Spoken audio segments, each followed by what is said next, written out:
我们已经掌握了赵倩的犯罪证据，你可以继续保持沉默。等赵倩进了看守所，她一定会比你先照顾，而且会把所有的事情都往你身上推。你比我们了解赵倩，她会不会这么干，你心里比谁都清楚。我还可以告诉你，阿龙已经被我们抓了。你以为你杀人放火的罪恶，闭上嘴就能够逃脱得了？以为我们拿你没办法是吧？证人证言、物证，还有阿龙的口供。什么口供？你想知道他说了什么？你先想想你干过什么。刘仁凯，我告诉你，你机会不多了，你早1分钟撂，我们就能早1分钟确保他们的安全。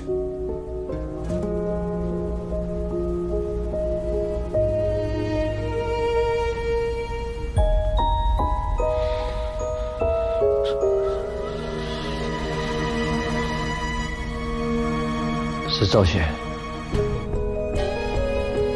所有的事情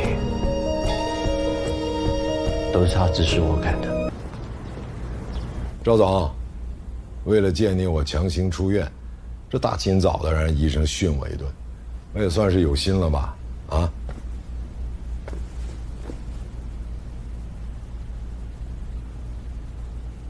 我知道你们为什么找我。张巧云是自己寻死，想栽赃给我。那通120还是我打的呢。然后你们在做什么？你们不去调查取证，就把我带到这儿来，负得起责任吗？动我，就是动绿云，就是动新港。赵总，你的话有点多，别慌。我慌什么了？没证据，没证据能用这种方式跟你见面吗？柯然，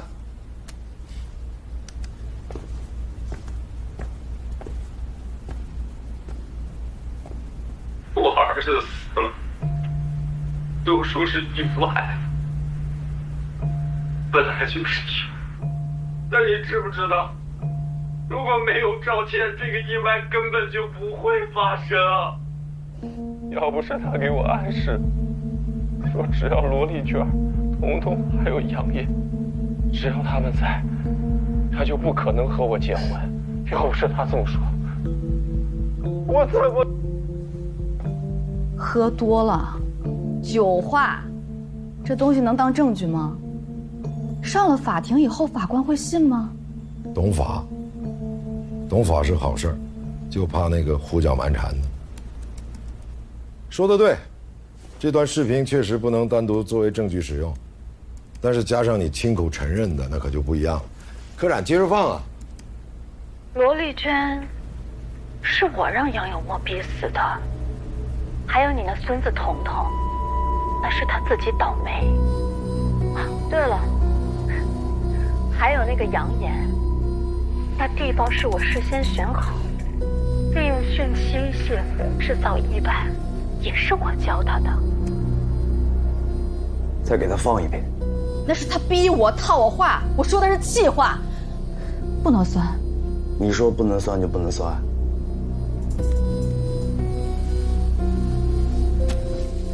桃源山度假酒店，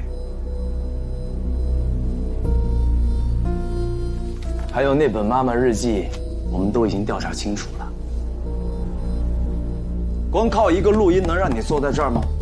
是你做过的所有事情，在这个世界上都有抹不掉的痕迹。栽赃，想栽赃嫁祸是吧？想搞垮我，搞垮绿云。我不跟你们对话，我要见律师。李翔已经招供了。那天在方勤春家，是你放的火。是。那把藏在相框背后的钥匙，也是你找到的。然后你派阿翔去游乐场的储物柜里取走了田成留下来的东西，是吗？是。东西呢？ Sorry, I don't know。那个东西是前程多了个心眼保存下来的，里面全是赵倩的罪证。都是什么罪证啊？啊，东西藏哪儿了？你们想知道什么？刘仁凯，你最好是老实交代。我老实。警官，我想请你们帮个忙。你说。我想要见徐丽娜和我儿子。阿龙说了，他把徐丽娜和你儿子藏在乡下老家了，但是后来徐丽娜提心吊胆的带着你儿子不知道藏哪儿去了。我要见我儿子，见不到我儿子之前，我什么都不会说。刘仁凯，人得知足啊！你得感谢我这身板，你那一枪要真把我打没了，你这辈子就真再见不到你儿子了，明白吗？所以给自己一个机会，把事情说清楚。如果有重大立功表现，是可以宽大处理的。我要见我儿子。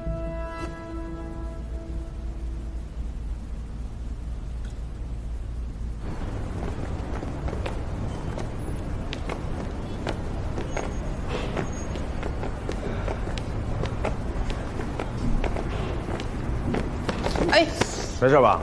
哎呀，不用扶，不用扶，有什么事儿啊？逞什么强啊！你要再倒下，拖累的还不是我们全队。你们全队，你是中队长啊？你队长啊，你队长，呲牙队长。哎，咱们说正事儿啊。和师傅之前的判断是一样的，最终还是落在刘仁凯的心结上。咱们真得尽快找到徐丽娜母子，不光是为了证据，也是为了他们母子的安全。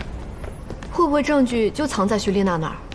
要真是这样的话，更得抓紧找了，因为有可能不单我们在找。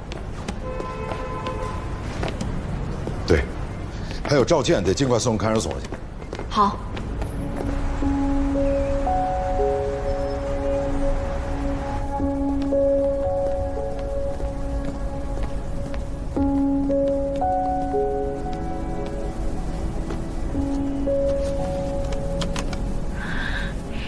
不管你用什么办法，花多少钱，都赶紧把我弄出去。赵总，您听我说，您先冷静一下啊，请您先告诉我，您有没有参与过？我什么都没有参与，都是他们害我的，都是设计好的。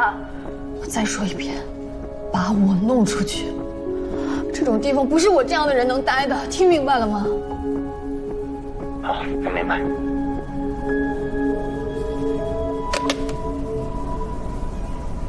赵总说他在里边生不如死。董事长，您得出手了。就算不考虑赵总，可绿云经不起这样的折腾呀。再这样下去，就要垮了。您得是咱绿云的主心骨啊。董事长，我刚被警方询问回来，有件事儿。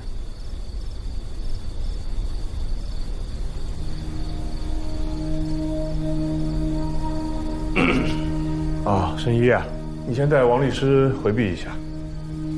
好，董事长，那我先走。王律师，请。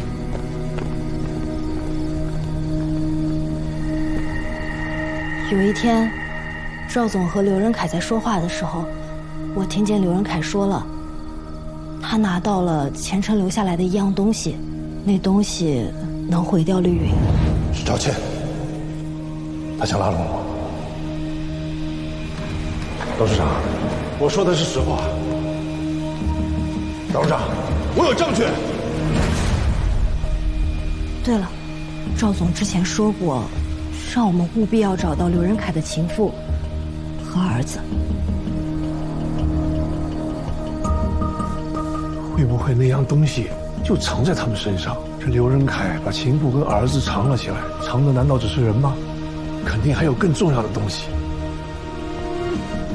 赵总应该也是这样想的。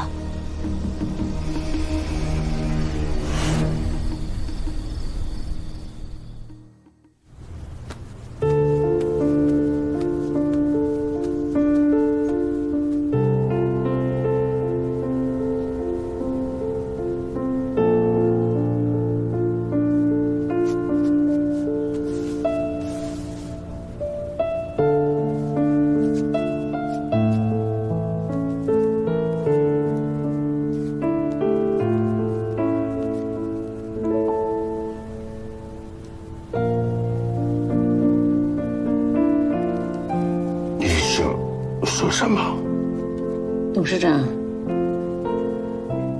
您就一点都不记恨赵总吗？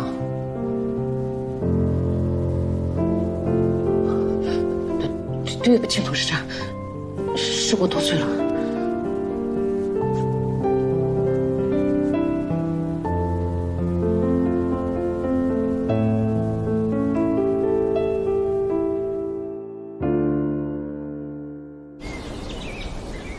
郑队，我们查到了徐丽娜和孩子藏身的位置。好，找到他们，带到警局来。收到。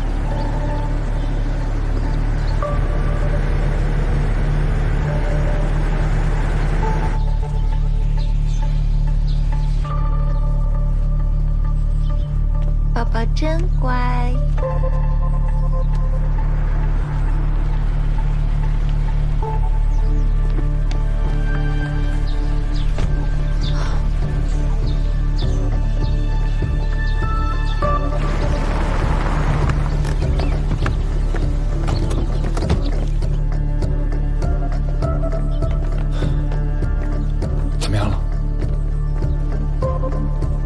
刚才我问了邻居了，那个女的和孩子坐一辆车走了。走了多久？刚走。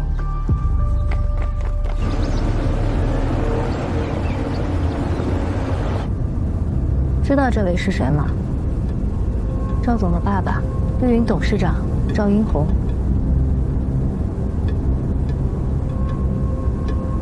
董事长，你找我干什么？你不要害怕。董事长知道刘仁凯留了一样东西在你那里，那东西对你有害无益。他没有给我留东西啊。说吧，要多少钱？他没有给我东西，我不知道。你给我多少钱也没有用啊。徐丽娜，你还不明白吗？你的靠山倒了。如果你肯说实话的话，绿云能做你的靠山。只要你肯说出刘仁凯把东西放在哪儿，绿云能保你母子富贵。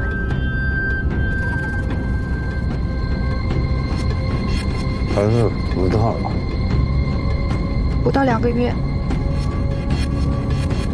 我希望快等他突然长大。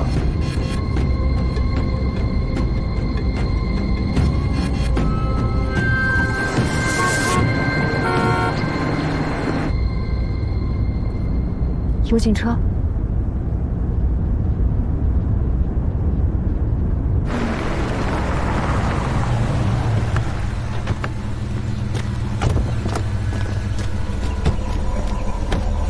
警察，熄火！南营区刑警支队，你是徐丽娜吗？他们有没有强迫你做什么？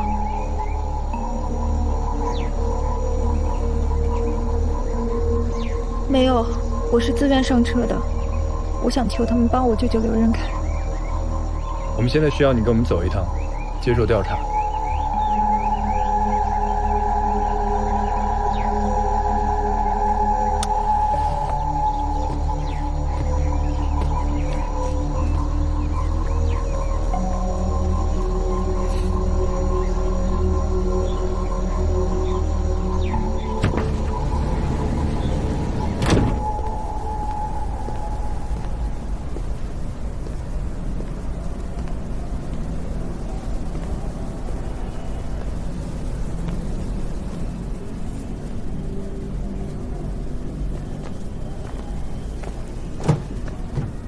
刘仁凯，认识我俩吗？他妈谁啊？我操！进来的说话还这么狂。我俩在你赌场输得家破人亡，他们说是你做的局。进赌场就家破人亡，还要我做局？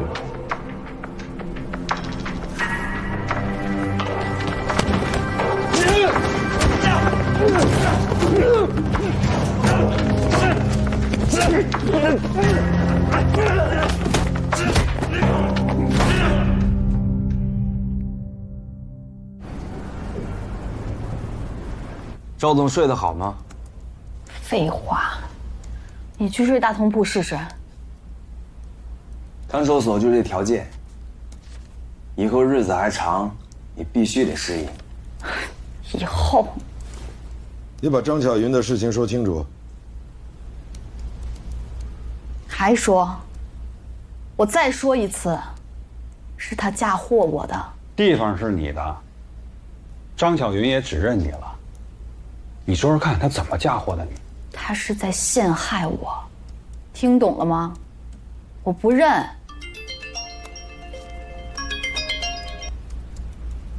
说。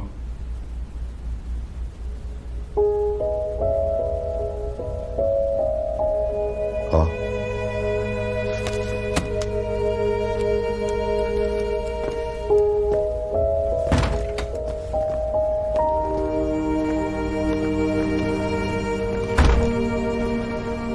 怎么了？赵倩和张巧云发生争执那位置，正好是个监控的死角，但是旁边有辆车，车上的行车记录仪把他们俩整个的过程都拍下来。赵倩没说谎，她没杀张巧云。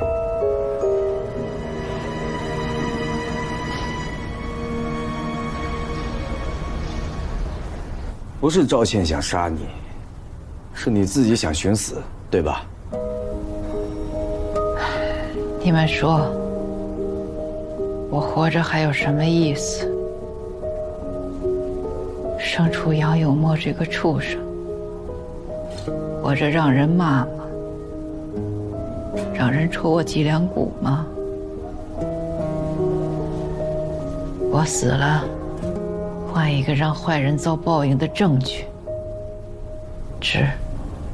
张阿姨，您做的这些事儿，谁教您的？没谁，是我自己。您怎么会用那种隐形耳麦，还有在家里安装远程录音设备？肖大德是做直播的，他教过我。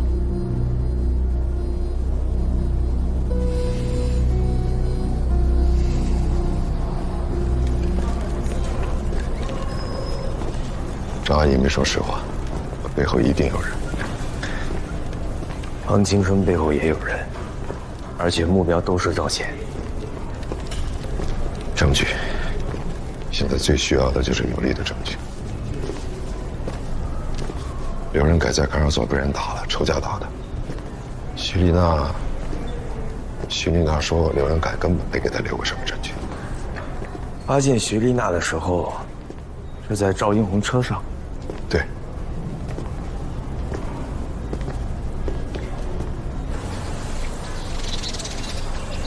董事长，明明他们一会儿要来接你，今天的绿云股东大会需要您露面。他们啊，就只知道关心钱。您要保重好自己。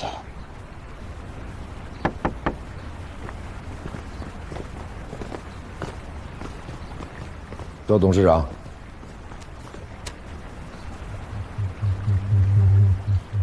手续给您看过了。我们今天来找你，是想跟你核实一些事儿。你带人去找徐丽娜，想干什么呀？这问题很好笑吗？你问他去问他。上了你绿云董事长的车，人家敢说什么呀？不过我们知道你想要什么，因为前程留下的东西，对吧？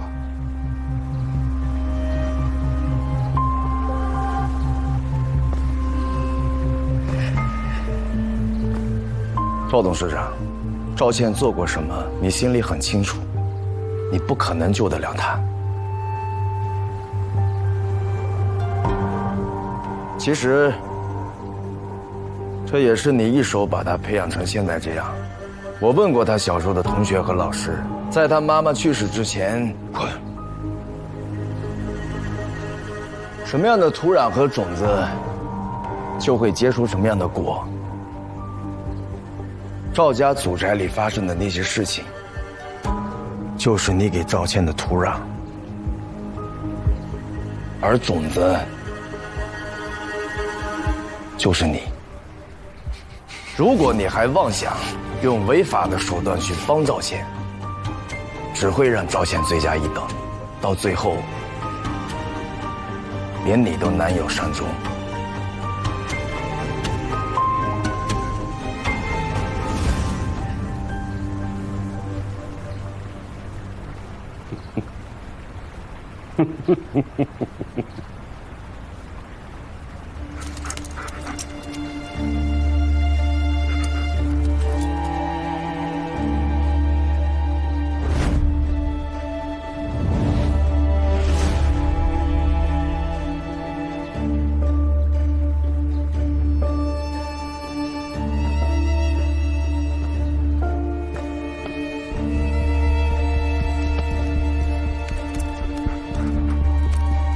谁给他换的项圈？什么时候换的？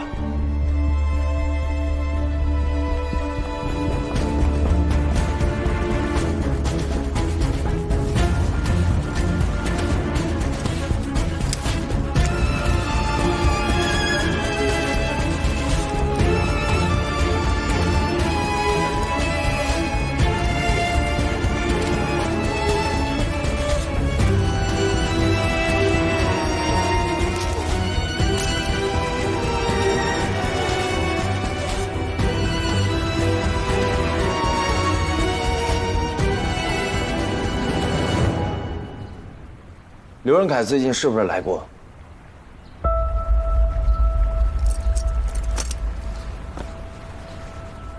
我猜，这就是钱程留下来的证据。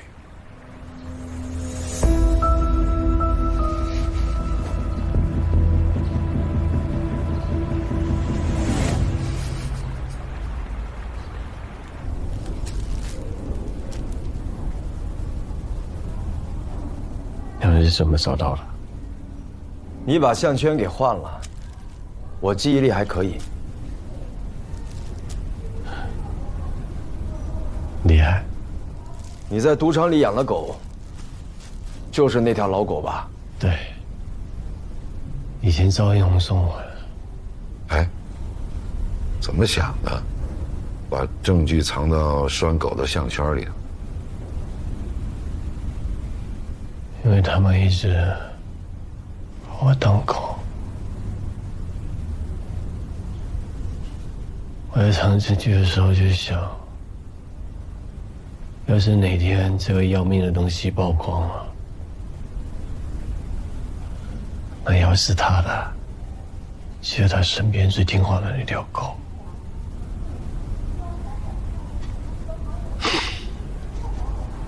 刺激。这就是赵倩的命。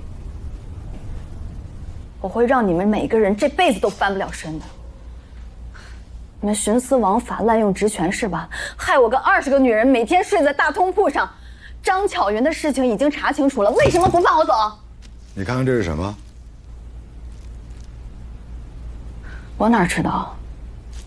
这张 SD 卡打出的内容不少啊，你看看，这是部分内容。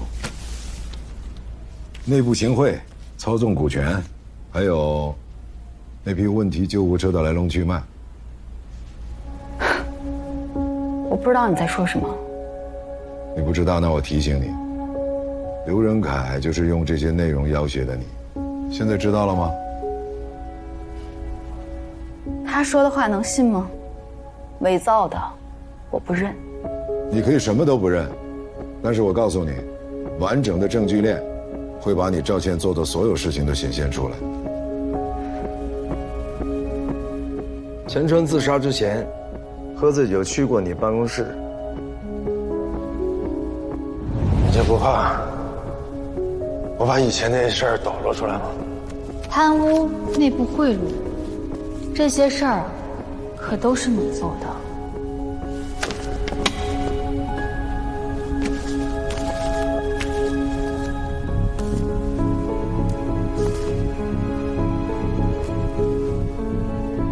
你设计我？我只是在保护自己。就凭这几张照片吗？赵倩，如果这些事情败露了，你撇不清关系，就等着和我一起下地狱吧。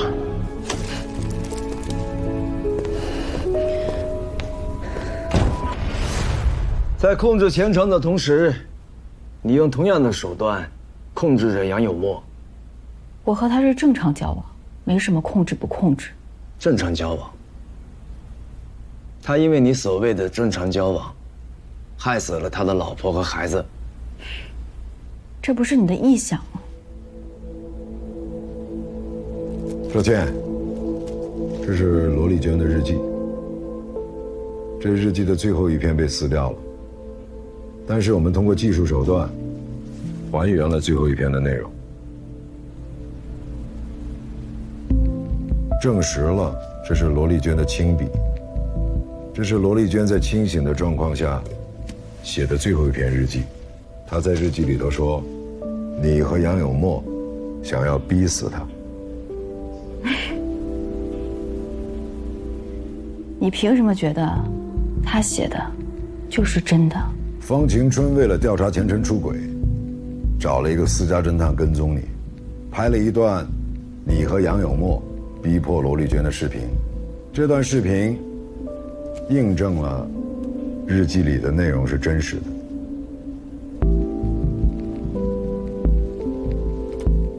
你从一开始就知道杨有墨有老婆，他本有一个幸福的家庭。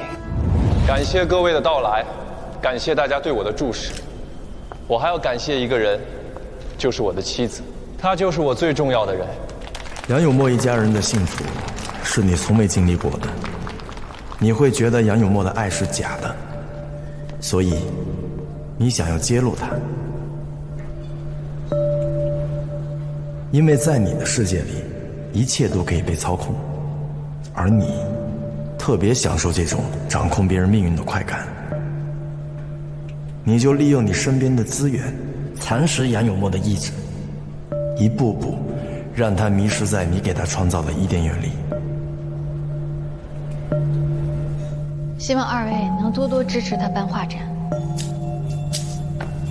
哎，你好，你好。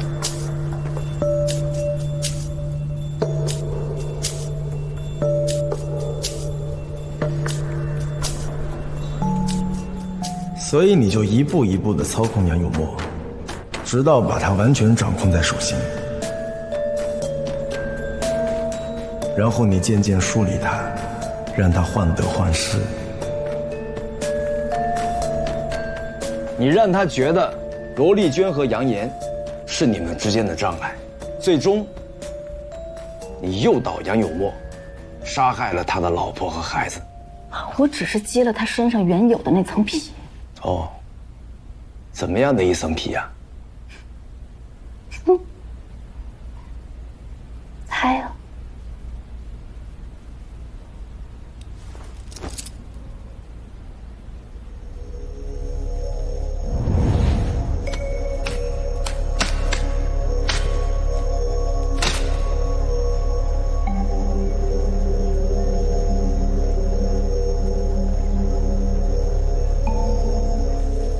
既然活得这么痛苦，为什么不去解脱呀？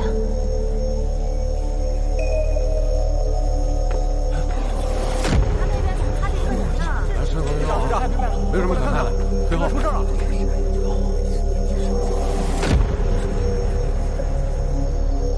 其实我一直很心疼他，他妈妈不在了，有时候看着他，我竟然觉得自己就像妈妈。但我可不会养孩子。有墨，你说我看着像那种能把孩子养大的人吗？你看，杨岩像不像一只小兔子？像不像呢？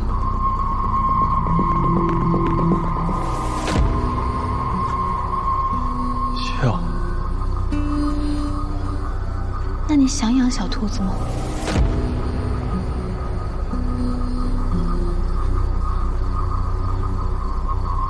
像。那你想养小兔子吗？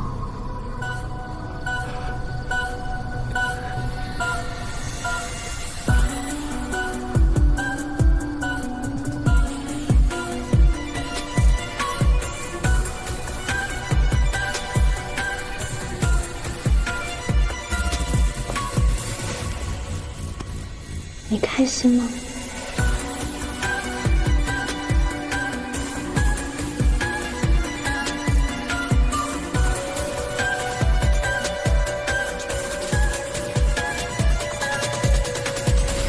你觉得杨永墨披了一层皮，那你呢？你的皮远远不止一层吧？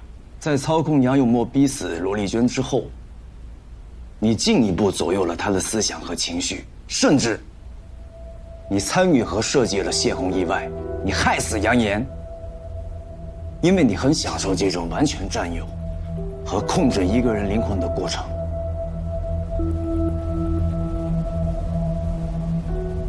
你好会编故事，凭什么这么编故事？凭你的想象力吗？凭杨永墨对萧大德说的那番话。要不是他给我暗示，说只要罗丽娟、彤彤还有杨烨，只要他们在，他就不可能和我结婚。要不是他这么说，我怎么可能下得去手？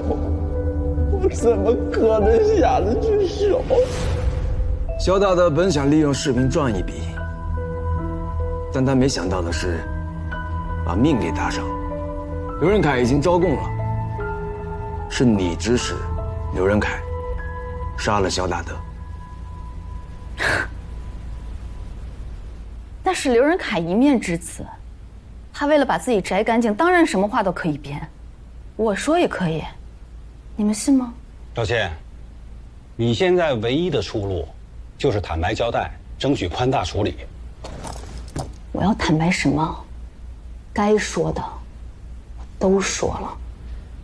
狡辩已经没有任何意义了，法律会给出公正的裁决。不过，在判决出来之前，先改改你的洁癖。看守所可不会惯着你。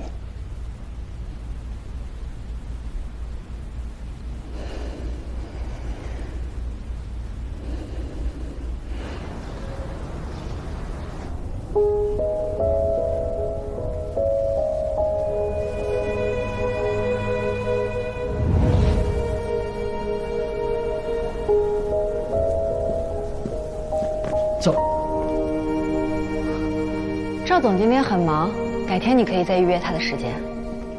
我都等他这么久，连厕所都不肯上，你让我见一下赵总吧。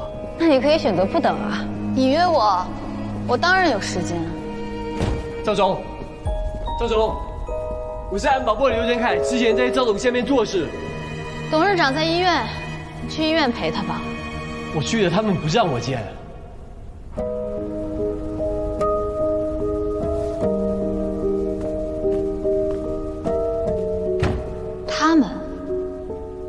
他们是谁呀？我也不知道啊。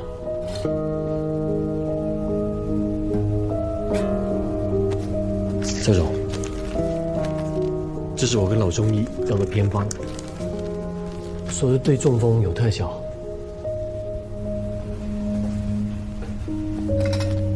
你给我爸的偏方？你来绿云制药来送偏方啊？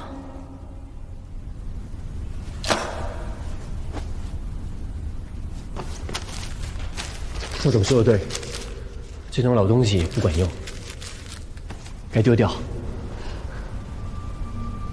你叫什么？刘仁凯。你记住，只要我在，绿云集团永远会给你留一张。我爸说过你有情分，一旦有事就会站出来说话。操心。你操得起这份心吗？如果还想在我这儿吃肉，那就当好你的猎犬，把猎物给我找出来。还是玩具狗好啊，至少不会咬人。证据可以备份，人不行。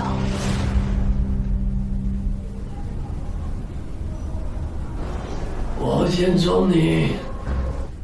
这么快就想我们了？什么事儿？我还杀了一个人。钱程，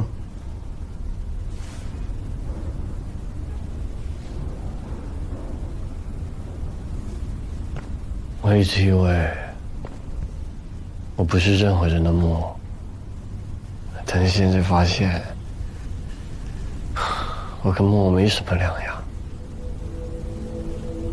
杀千成是赵信让我干的，我有证据。证据在哪？藏在徐丽娜家里。所以你逃跑之前去他家，是为了拿证据？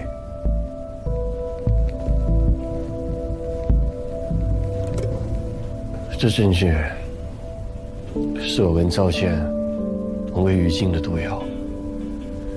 我说出来，赵倩就跑不掉。我再背一条人命，一样是死罪。我无所谓。那是什么事儿让你突然想明白了？我儿子，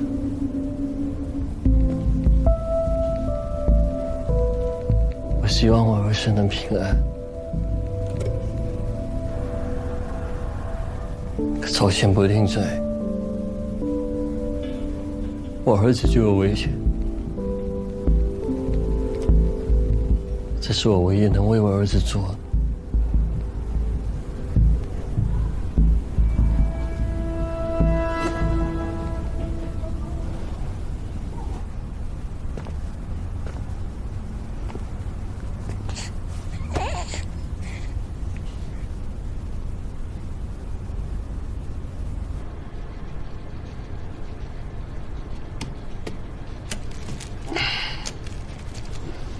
怎么样？有吗？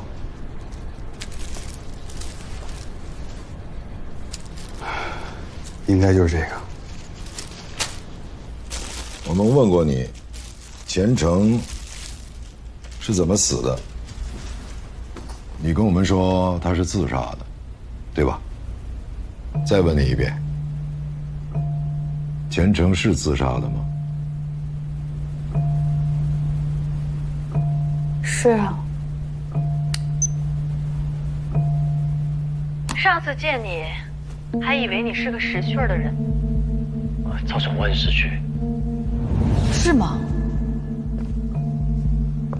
那交个投名状来，让我看看。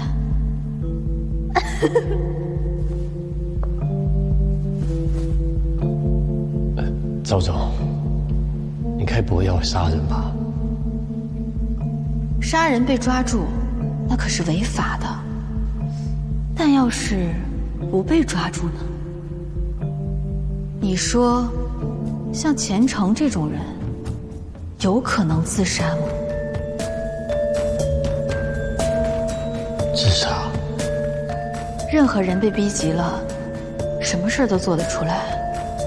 找到他的软肋，花点心思逼一逼，让他自杀，很难吗？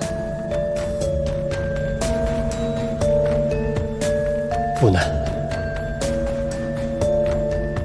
那明晚钱程会自杀吗？会。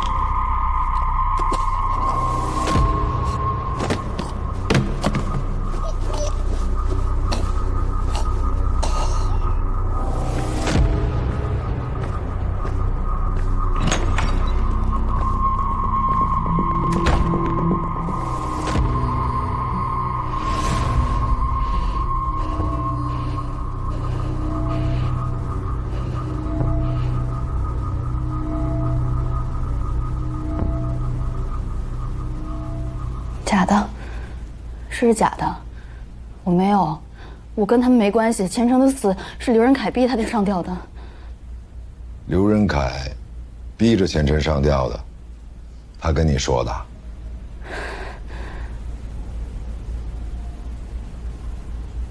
我手是干净的，我什么都没干。我这双手没有沾过任何一滴血，你们不能这么对我。我什么都没干，你们不能这么对我。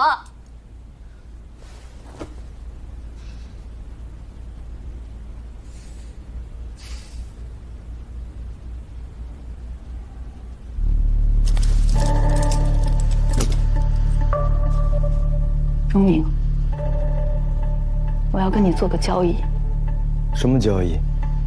你们查了这么久，不是一直想知道肾上腺素杀人案的真凶是谁吗？你们把这个销毁，我就告诉你他的名字。廖伯言，你都知道了。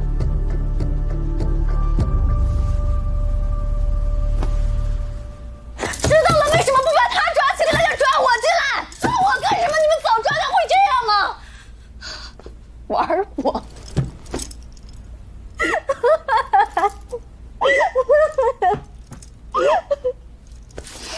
我知道了，你想包庇廖伯言，因为他救过你女儿的命。我看过钟仁熙那篇作文，超级英雄是吧？好一个同谋！他是同谋，他是同谋。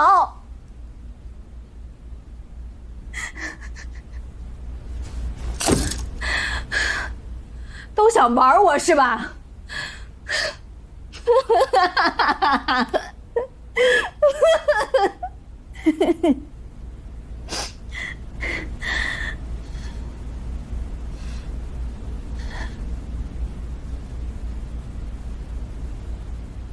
还有个请求，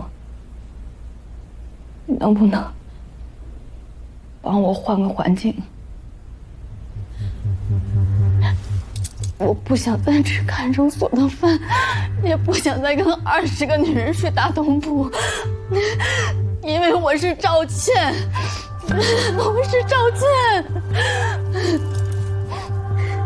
小倩，跟你做过的那件事情相比，你现在经历的这些都不算是惩罚。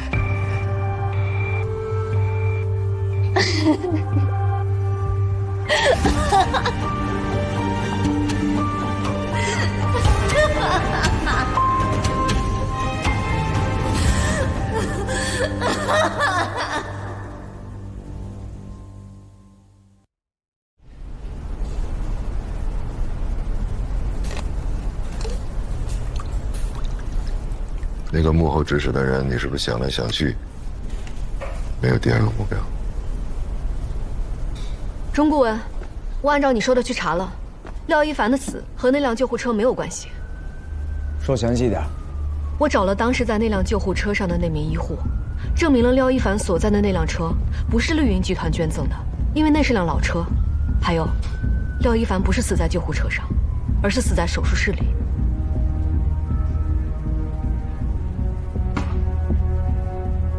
这样一来，廖伯言就没有杀赵倩的动机啊？是不是我们之前搞错了？廖伯言跟肾上腺素案没关系，而且他还有阿尔兹海默症。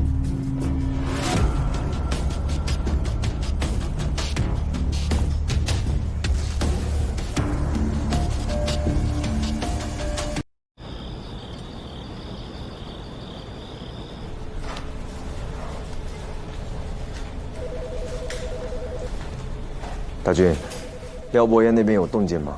没有，廖伯言一天也没出过代孕楼。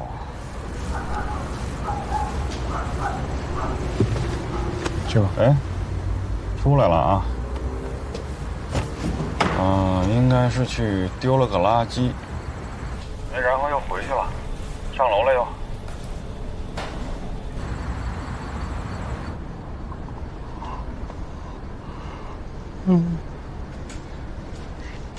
怎么样，小马同志，还熬得住吗？熬得住，必须熬得住。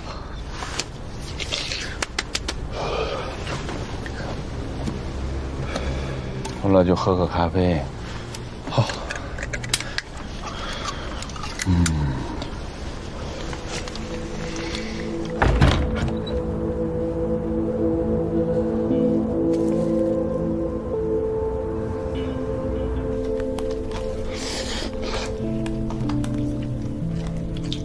廖博士，看新闻了吗？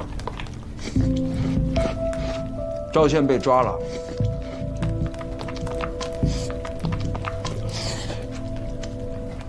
你的小本子里，下一步打算做什么呢？是去买药，还是去看廖一凡？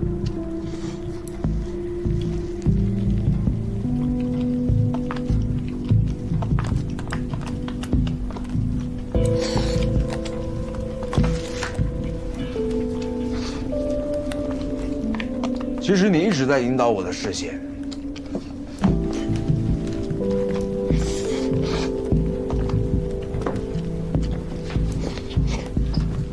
我们所看到的一切，都是你事先安排好的。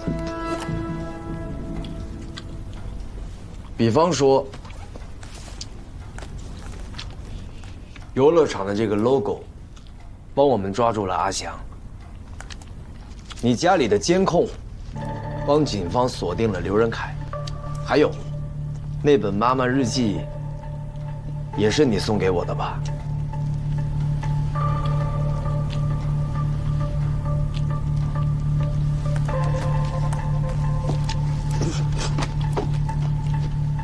廖博士，我今天来看你，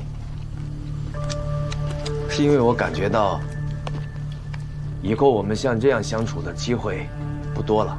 下一次见面，可能就是一个你我都不愿意面对的场合。你要抓我？我不是警察，我没有这个资格。再说了，抓人是要讲证据的。你有很完美的不在场证明。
接受了。嗯。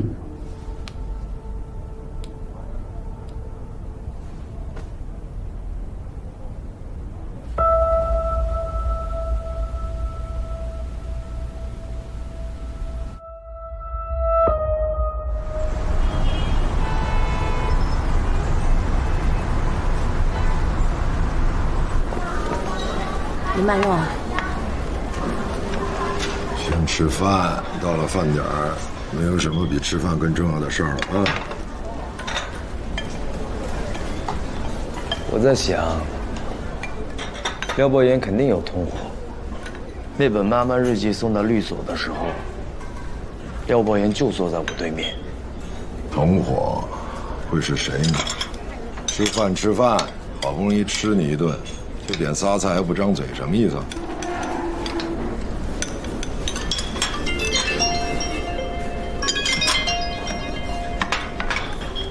说。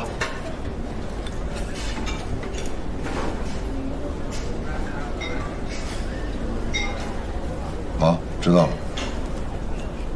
你在集装箱小屋找到那个药瓶里头那个药，化验结果出来了，是器官移植以后服用的抗排异类药。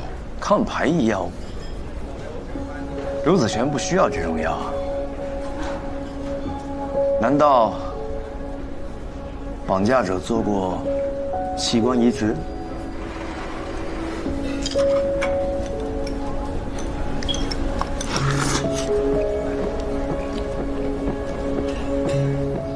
抗排异药是不能断的，去医院和药房查询半年内的相关的处方记录，应该会有收获。你们要的抗排异药资料哈都在这里了，你先看一下。哎，医生，跟你打听个事儿啊，咱们这医院里头有没有关于器官移植的病友群啊？有的。假处方3个月前的事情了，当时我们跟派出所报了警，那段时间的监控都在这儿了。好，谢谢，您先忙吧。你好，帮我拿下那味药。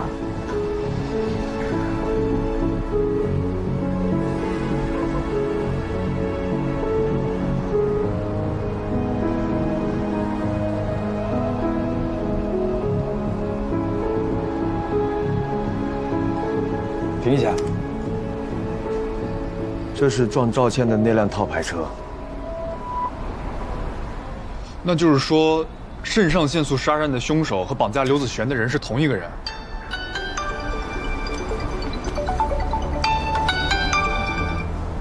喂，有人在器官移植的病友群里面求助，想让别人转几盒抗排异药给他，交易的时间和地点已经定了，就在今天晚上。好，知道了。走。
不许动！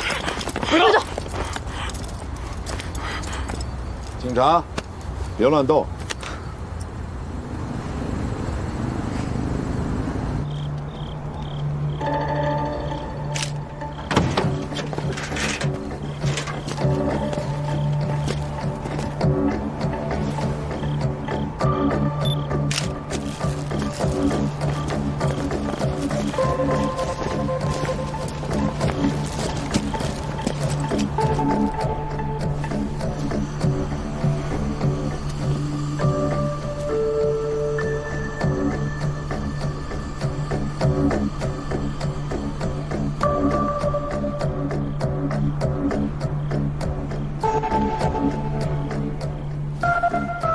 小马，哎，聂总来了。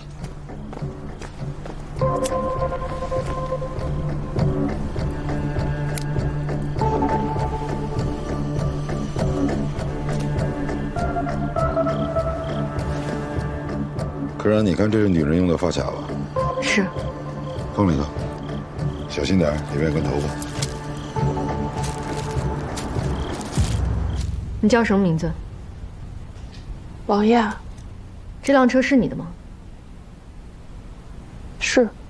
我们在你的车里发现了刘子璇的指纹。对。我把他带走了。带走？还是绑架呀？我没有绑架他，我只是想当他妈妈。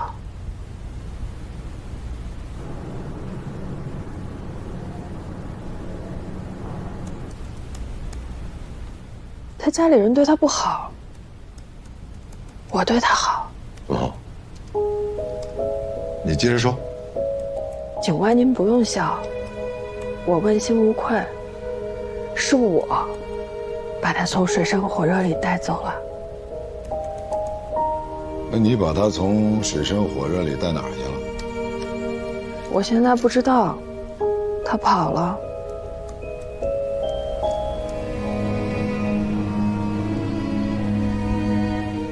我第一次见子璇的时候，我就觉得她长得像我女儿，所以我一直待她像亲生女儿一样培养感情。培养感情？你把她关进小黑屋里培养感情吗？那不是小黑屋，那是我给我女儿修建的芭比小屋。我们调查过，你没有女儿。我有。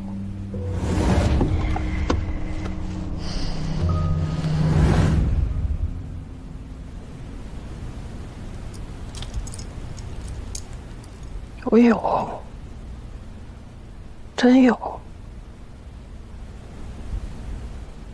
为什么要开车撞赵倩呢？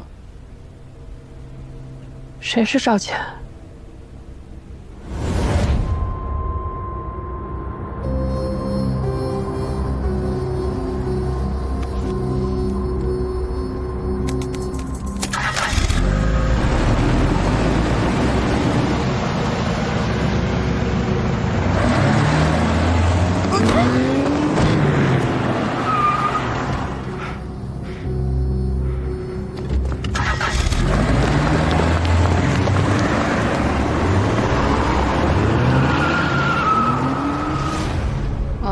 那个女的，她是个意外。我想踩刹车，踩成油门，车失控了。真巧啊！见着赵倩把油门当刹车踩是吗？你买抗排异药物干什么呀？中间赚点小利而已。哦。廖伯言，认识吗？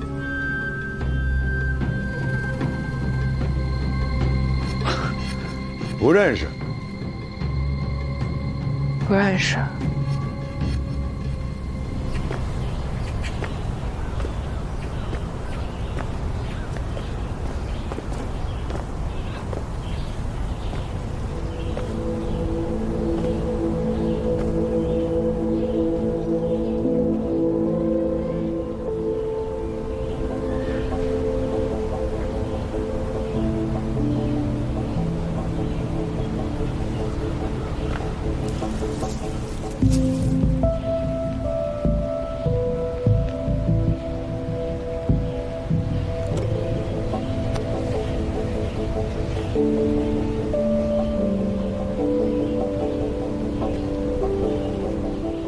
您好，您是谁啊？为什么给我女儿廖一凡上花？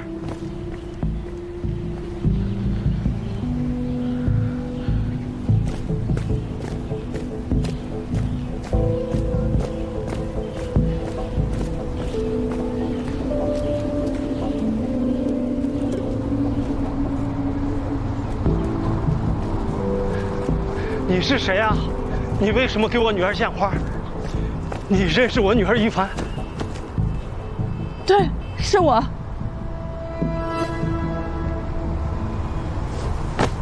是我撞死了你女儿。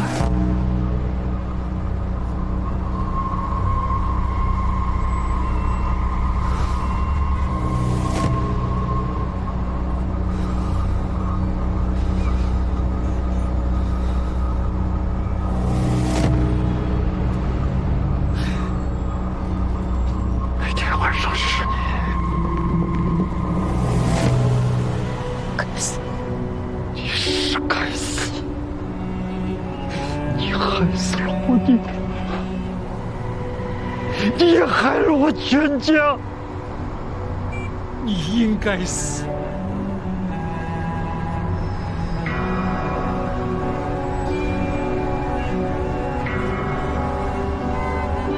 我不知道我还能做点什么。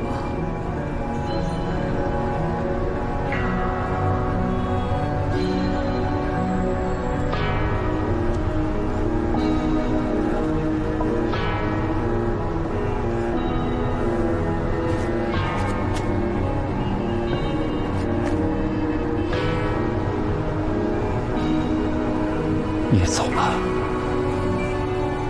别让我再看到你。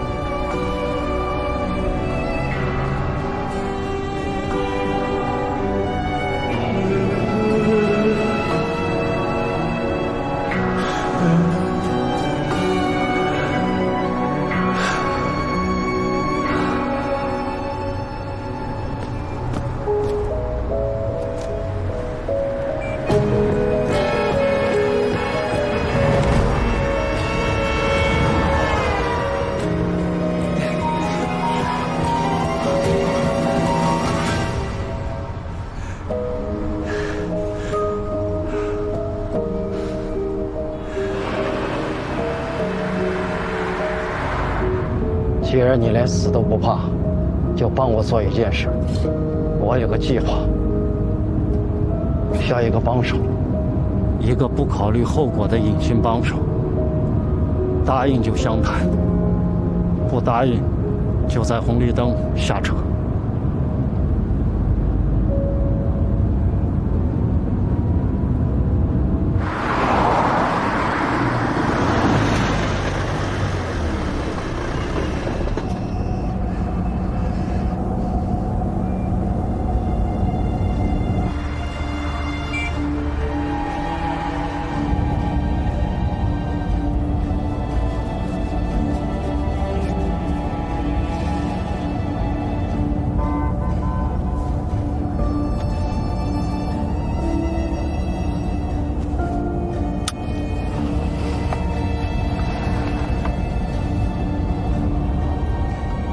你杀我女儿一次，就该救我女儿一次。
钟顾问，你不馋肉啊？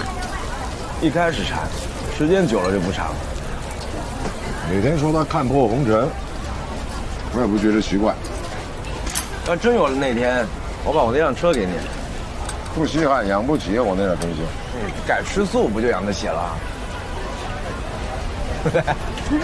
这个王亚没少在网上发日志，但是他好像很久没发了。很久是多久？5年。明天把王亚在网络上写的所有的东西都整理出来，看看能不能发现什么问题。好。王亚肯定没跟我们说实话，包括刘子璇的事情，他肯定有所隐瞒，所以我们得加大力度，全力搜救刘子璇。已经加派人手了，还请了兄弟单位配合寻找刘子璇。王亚和廖伯言肯定有交集，只要弄清楚这个交集，就能把所有秘密连根拔起。但是他不说实话，怎么找？科长，你觉得怎么找？溯源。凡有接触，必留痕迹。哟，我发现你们哥俩越来越有默契了啊！来吧，咱们以茶代酒，为了干一个，干一个，干一个，干一个。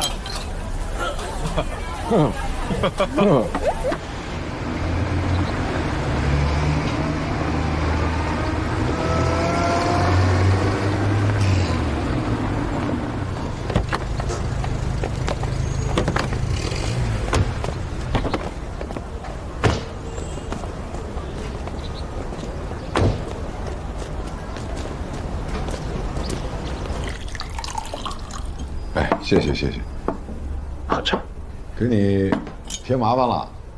没有，居委会之前跟我打过招呼了。哦，警察同志，因为你们要来呢，我特意让老婆跟孩子回娘家了，因为我不想在他们面前说起以前的事儿。所以放心，我们的调查内容不会公开的。好，那你们想问什么呢？是这样的，我们想多知道一些王亚的情况，有什么就说什么，就是我们特别想了解他。说实话，我都觉得自己不够了解他。我们2个谈恋爱5年，结婚3年。原本我以为我了解他，王亚很聪明，从小学习就好。进入公司工作之后呢，也都是公司的业务骨干。但是，我到今天为止，我都没有想明白，他怎么会一夜之间就换了一个人一样。一夜之间？对，一夜之间。那天，他刚在公司拿了杰出贡献奖。我们2个人说好了，在家里庆祝一下。结果很晚才回来，我打电话他也不接。后来回来之后呢，整个人就像丢了魂一样。我问他什么也不说，问多了他还跟我发脾气。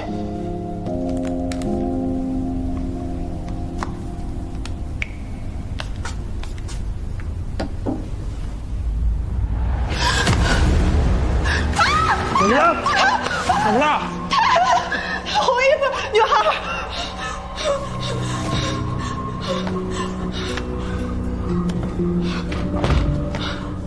没有啊，什么都没有。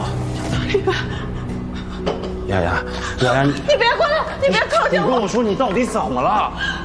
就在里面，你没看见吗？什么都没有。你不相信我吗？你到底怎么了吧？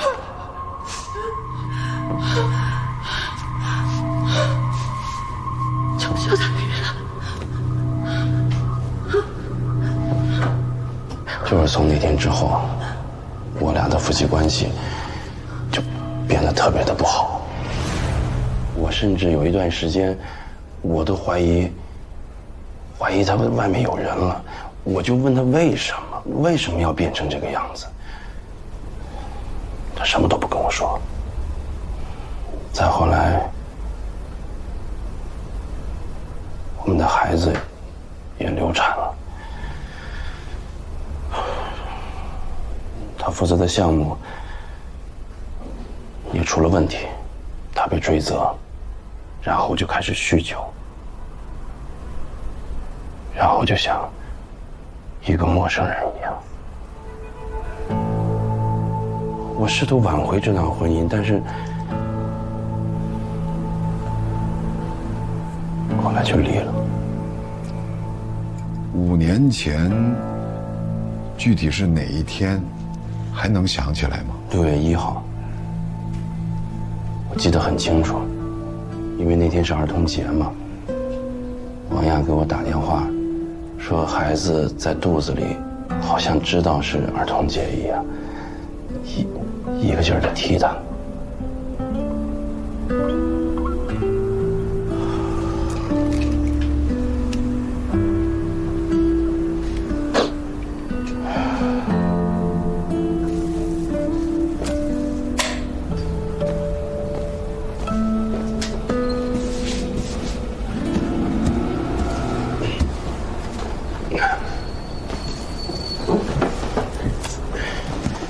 这些呢都是王亚的私人物品，我想还给他，他也不接我电话，就放这儿了。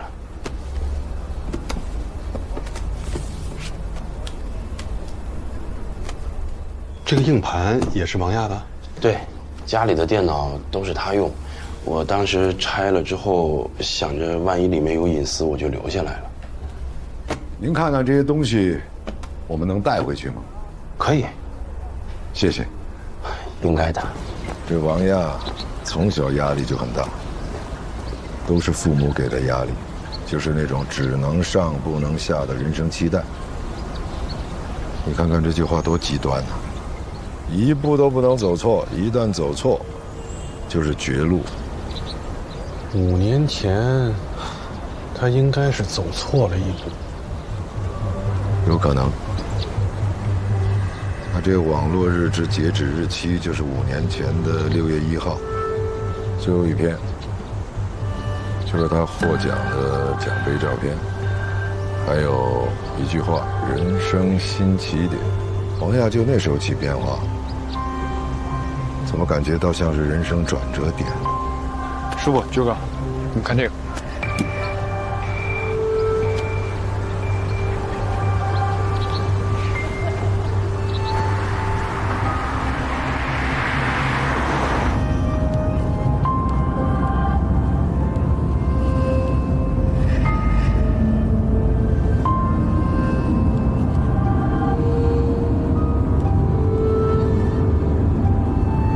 钟顾完。 不用说了，我知道了。技术科查了王亚最近半年的网络信息，其中有一个消费数据显示，他在郊区墓园的商店里买过一束康乃馨。我们是去看廖一凡吗？嗯。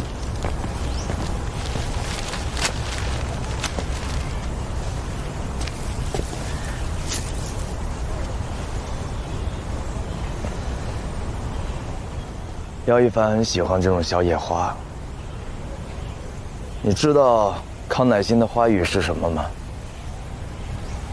亲情、宽容、忏悔。没错，就是忏悔。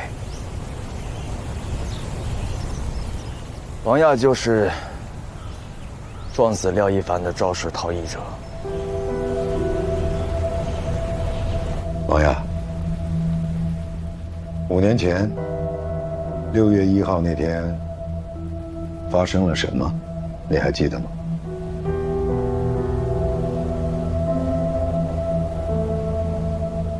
时间太久了，我不记得了。那我提醒你一下，你交通肇事逃逸，撞死了一个女孩，她叫廖一凡，不记得了吗？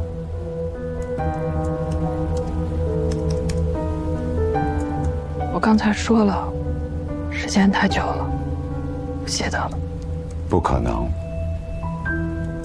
这么大的事情发生在任何人身上，都是人生的一个大的转折点，你不可能不记得。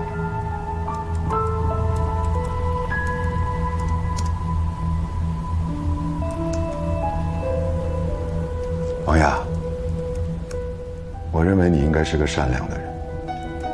强烈的负罪感，让你在生活里面经常会出现幻觉。一个穿着红裙子的小女孩。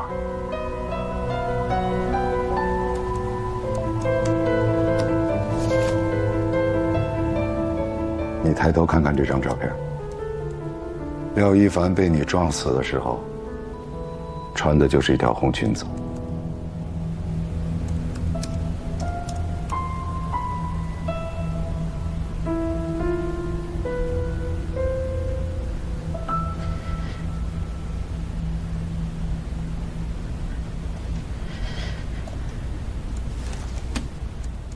你一直在通过非正常途径购买抗排异药。我们不知道这个药和刘子璇之间有什么必然的联系。你一直在撒谎。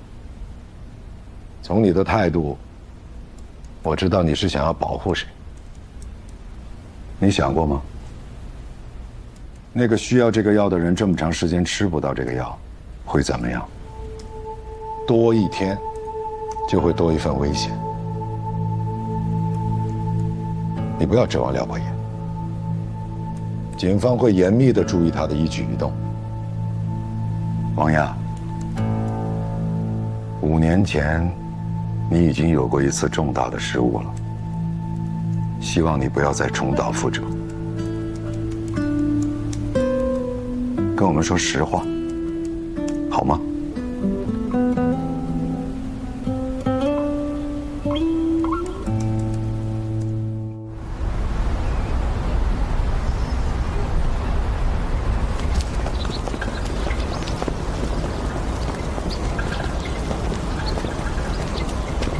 这儿，这儿。嗯。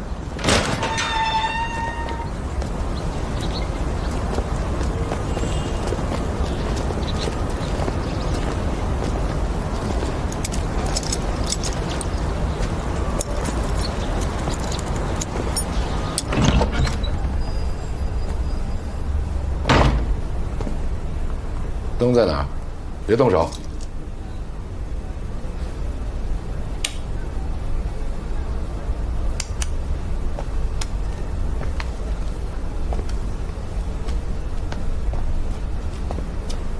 东西在哪儿？柜子的2层。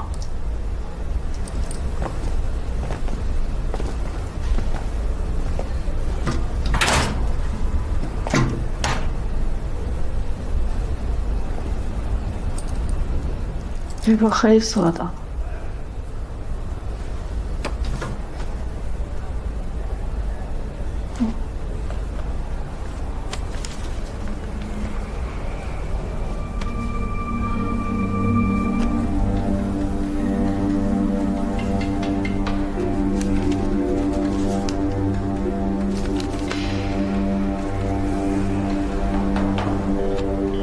廖博言让你写的。他怕他有一天会忘记，所以跟他通电话的时候，我会一条一条念给他听。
还是什么都没找到。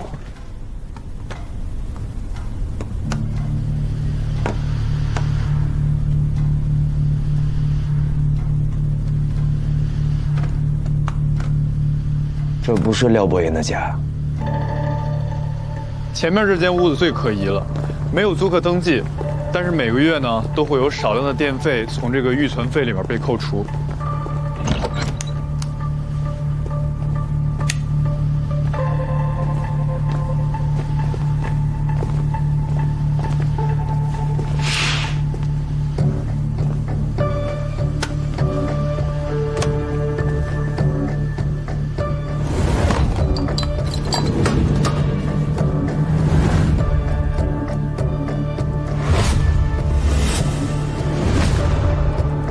系统被重置了，这里边什么都没有。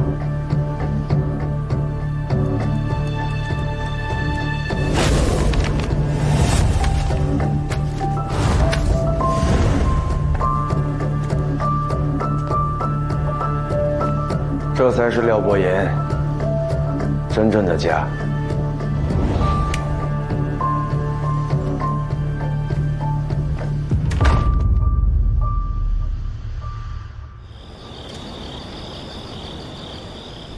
廖伯言，你看看，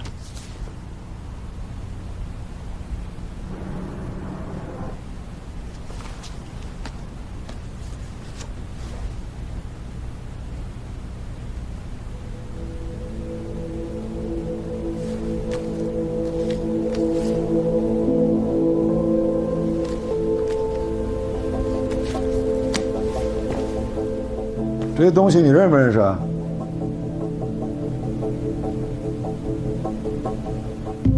认不认识？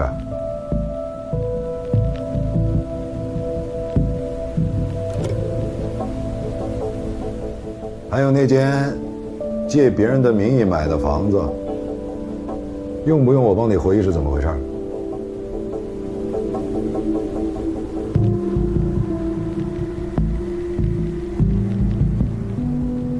你少给我装疯卖傻的！你以为你什么都不说就能逃脱罪责是吗？他是不是又犯病了呀？他好像什么都不在乎。不在乎什么呀？不在乎郑能问他什么，不在乎警方掌握了他什么证据。他太放松了。曹院长说廖伯言的前妻谭青昨天回国了，不知道能从他那儿得到什么消息。他是目睹廖伯言质变的人。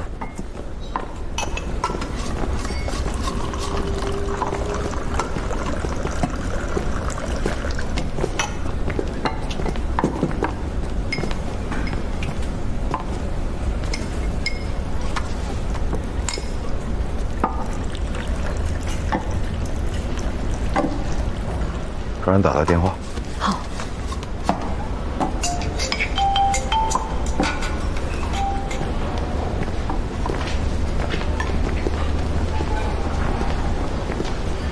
您好，您是谭青？谭女士，这是我的证件。我们是南营公安分局刑警队的，谢谢你啊，配合我们调查。我并不愿意配合你们调查，我只是不想给自己找麻烦而已。哦，那我就直截了当。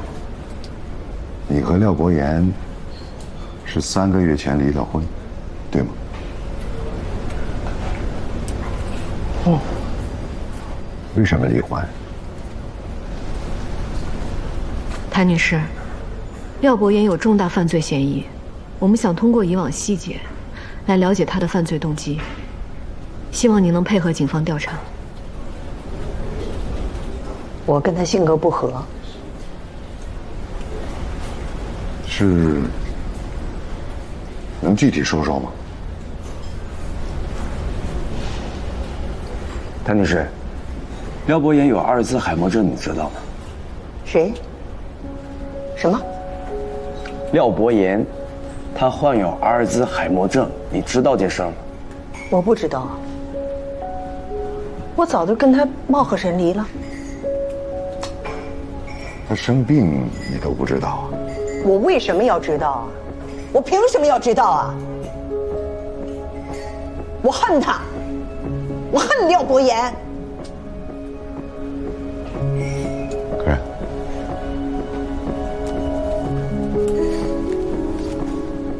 谭女士，您看一下，这几个人您认识吗？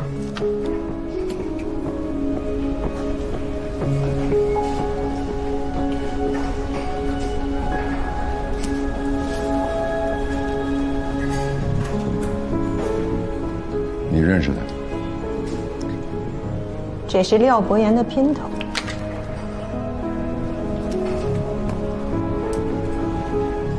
怎么拼的？上床呗。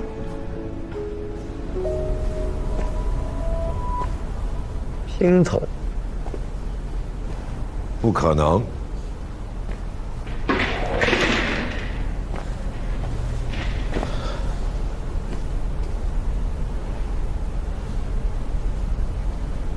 你还小啊，喝奶。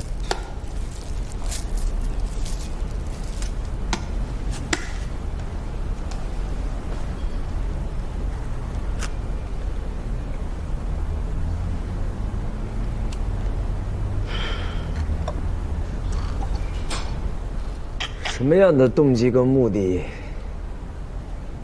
能让廖伯言跟杀死自己女儿的人联手演戏呢？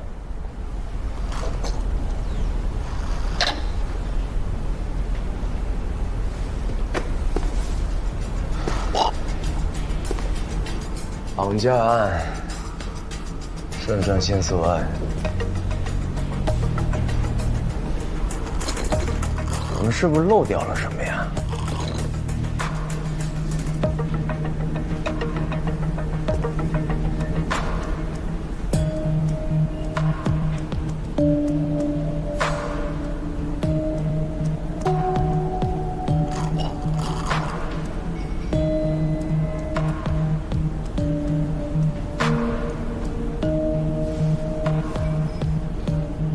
小公主的彩虹。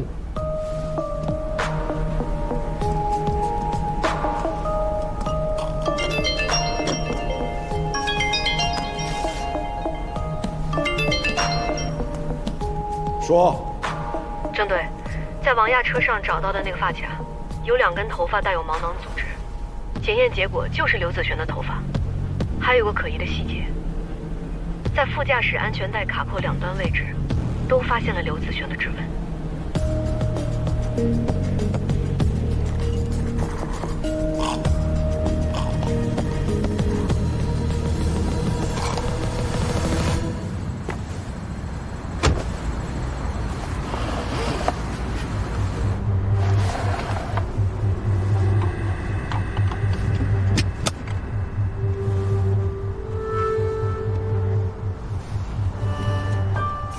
这意味着刘子璇坐过副驾驶，而且有可能是在完全自主的情况下扣了安全带。刘子璇是自愿上车的，斯德哥尔摩效应。我更倾向于王亚撒谎。他们俩之间一定有什么秘密。他不肯说，我们就得继续溯源，从小公主的彩虹，从那些孩子。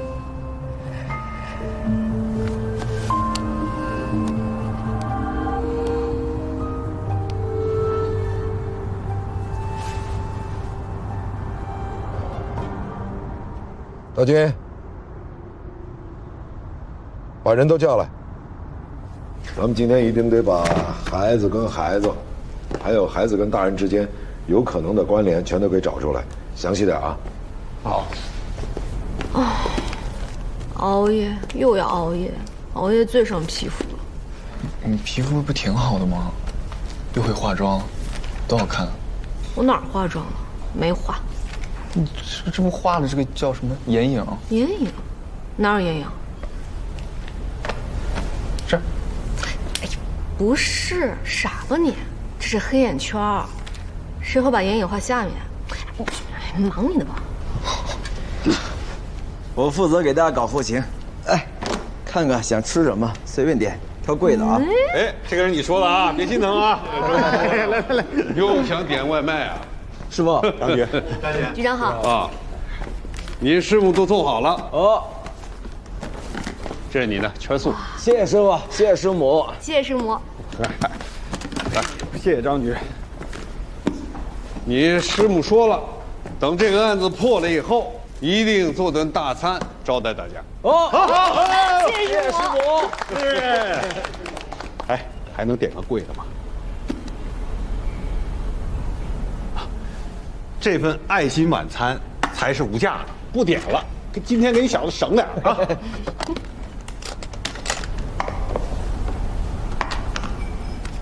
超级哇塞！哎，大家看这张。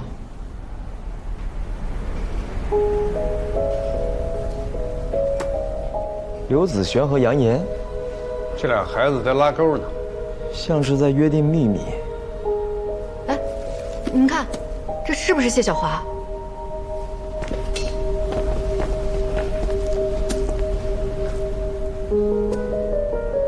这是不是谢武强的死还有隐情啊？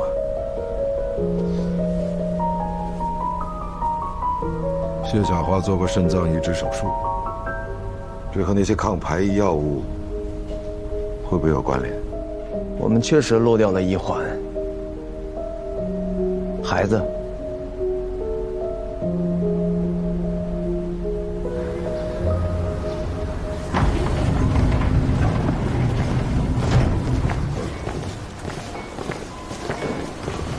小华，他们来了。谢谢您。不客气。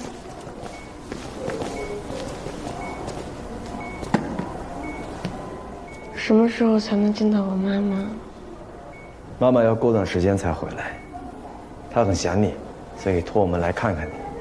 小华，你妈妈暂时不方便跟你通电话，但是她给你写了一封信。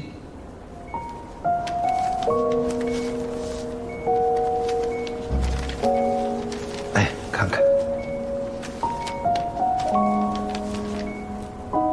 这段时间，你要更坚强，更勇敢，好好听医生的话，按时吃药，按时吃饭。等我见到你的时候，你一定要长得更高、更壮。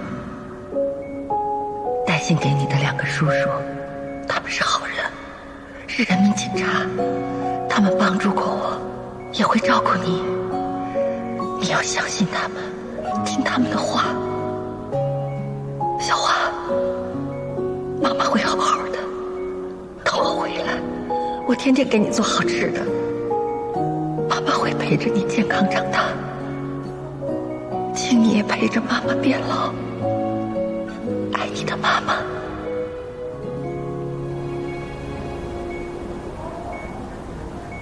谢谢你们。不客气。小华，你妈妈是一个特别勇敢的人，她为了保护你，拼尽了全力。好好养病，等身体养好了，出院了，你也要好好保护她。叔叔问你个事儿，你认识杨岩吧？这怎么还不说话？叔叔知道你认识，跟叔叔说说，你们俩是怎么认识的？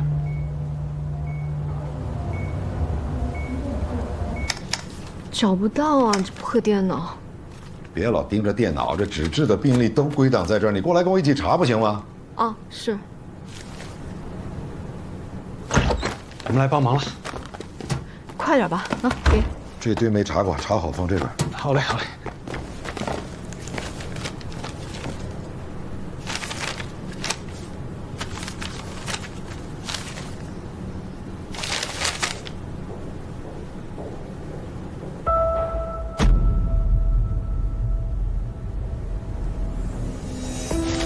找到了。啊？廖一凡的心脏换给了杨岩。